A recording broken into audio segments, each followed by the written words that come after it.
La première raison de lire San Antonio, elle m'est très personnelle. Elle m'est très personnelle parce que c'est aussi la première raison pour laquelle j'ai lu San Antonio. Figurez-vous que j'avais 16 ans, 17 ans, j'étais adolescent, à une époque où on est très poreux, prêt à subir beaucoup d'influences, et le premier San Antonio que j'ai découvert tout à fait par hasard, j'ai ri, mais quand je vous dis que j'ai ri, c'était parfois un fou rire même.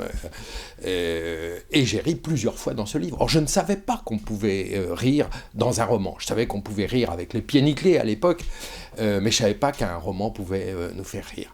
Et donc, c'est vraiment comme ça, c'est une accroche, je ne suis pas le seul bien sûr, mais c'est une accroche qui est très fréquente sur la façon de rentrer dans un San Antonio. Maintenant, il faut vite aller voir derrière ce qu'il y a d'autre, et il y a plein d'autres choses. Deuxième raison, si je ne vous parle pas du sexe, vous allez me dire, mais vous n'avez rien lu, vous avez rien compris à San Antonio. Bien sûr qu'il y a énormément de sexe dans le San Antonio.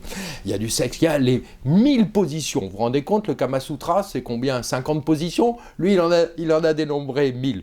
Mais le sexe, c'est un sexe joyeux, c'est un sexe plein d'imagination, c'est un sexe qu'on ne peut pas reproduire, bien sûr. Berruyer, il a un sexe de 40 cm, vous voyez, on ne va pas aller reproduire ça. Non, mais le sexe, c'est l'amour de la vie, c'est l'amour des femmes aussi, et c'est un sexe très drôle et qui poursuit ce rire constant qu'il y a dans les San Antonio. Troisième raison de lire San Antonio, c'est ce qui fait que San Antonio est une œuvre unique dans l'histoire de la littérature, c'est le langage.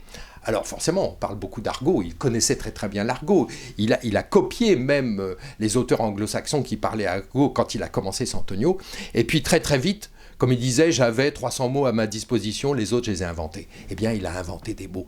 Et à la fin de sa carrière, on a répertorié près de 10 000 mots nouveaux. Vous vous rendez compte, c'est une langue 10 000 mots. Alors ce sont des à peu près, des calembours, des néologismes, énormément de néologismes.